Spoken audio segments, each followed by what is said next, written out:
안녕하십니까? 오늘은 입다와 딸이라는 제목으로 말씀을 나누고자 합니다. 먼저 사사기 11장 1절에서 3절을 보겠습니다. 길르앗 사람 입다는 굉장한 용사였다. 그는 길르앗이 창녀에게서 낳은 아들이다.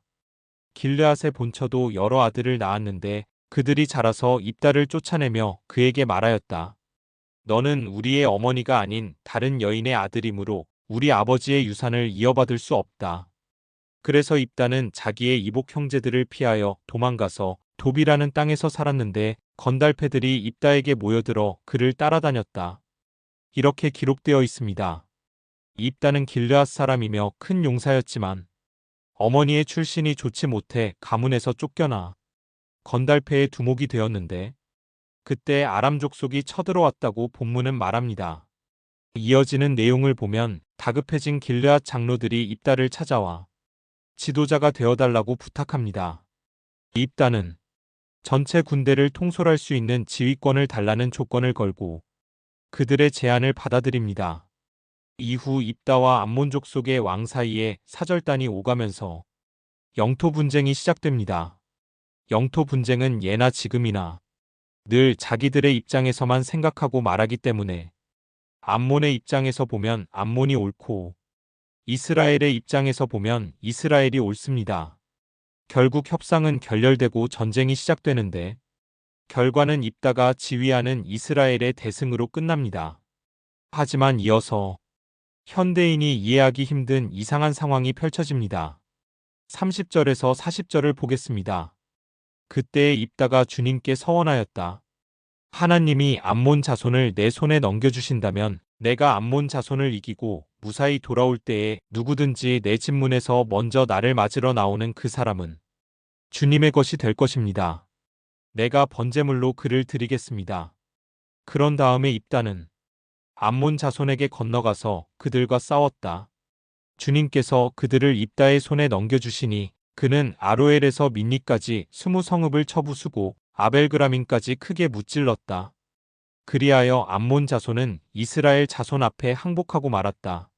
입다가 미스바에 있는 자기 집으로 돌아올 때에 소구를 치고 춤추며 그를 맞으려고 나오는 사람은 바로 그의 딸이었다.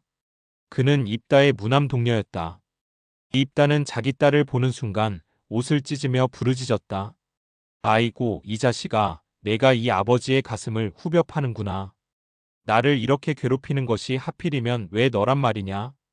주님께 서원한 것이어서 돌이킬 수도 없으니 어찌한단 말이냐? 그러자 딸이 아버지에게 말하였다. 아버지, 아버지께서 입으로 주님께 서원하셨으니 서원하신 말씀대로 저에게 하십시오. 이미 주님께서는 아버지의 원수인 암몬 자손에게 복수하여 주셨습니다. 딸은 또 아버지에게 말하였다. 한 가지만 저에게 허락하여 주시기 바랍니다. 2달만 저에게 말미를 주십시오. 처녀로 죽는 이 몸 친구들과 함께 산으로 가서 실컷 울도록 해주시기 바랍니다. 입다는 딸더러 가라고 허락하고 2달 동안 말미를 주어 보냈다. 딸은 친구들과 더불어 산으로 올라가서 처녀로 죽는 것을 슬퍼하며 실컷 울었다. 2달 만에 딸이 아버지에게로 돌아오자 아버지는 주님께 서원한 것을 지켰고 그 딸은 남자를 알지 못하는 처녀의 몸으로 죽었다. 이스라엘에서 한 관습이 생겼다.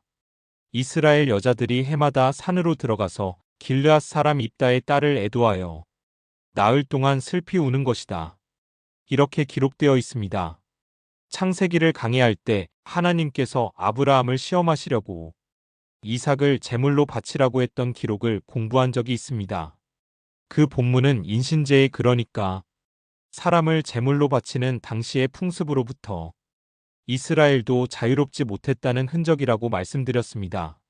실제로 하나님이 그렇게 요구하신 것이 아니라 고대 히브리인들의 고민이 담긴 설화가 성서 안에 들어온 흔적이라고 말씀드렸습니다.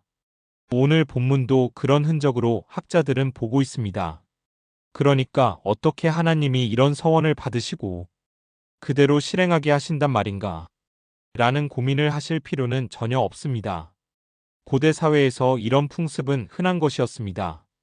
현대인의 시각에서 볼 때는 잔인하기 그지없는 야만적인 문화지만 고대인의 시각에서는 그렇게 자기들이 가진 것 중에 가장 소중한 것을 드려야 신들이 감동해서 풍요로운 수확물로 보답해 주신다고 믿었던 것입니다.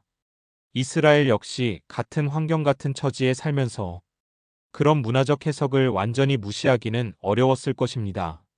가나안에 정착하기 이전에는 유목민으로 살았지만 이제는 농경 문화가 중심이 되었습니다. 인신제의를 잔인한 야만 문화로 인식하기 어려웠던 시대, 공동체를 위한 헌신으로 보았던 그 시대를 같이 살아가면서 그 시대 이웃민족들의 관습으로부터 벗어나는 데는 적지 않은 용기와 결단이 필요했을 것입니다. 그래서 성서를 읽을 때 당시의 역사적 배경과 시대적인 상황을 알고 읽어야 한다는 것입니다. 또한 기록자의 기록 의도도 알아야 한다는 것입니다. 그런 전이해 없이 문자 그대로 읽으면 현대인으로 살아가면서도 2, 3천 년 전의 원시시대에 갇히게 됩니다. 그런데 안타깝게도 우리 한국 교회에는 아직도 그 원시시대의 틀에 갇혀 살아가는 기독교인들이 너무나 많습니다. 오늘은 여기까지 하겠습니다. 고맙습니다.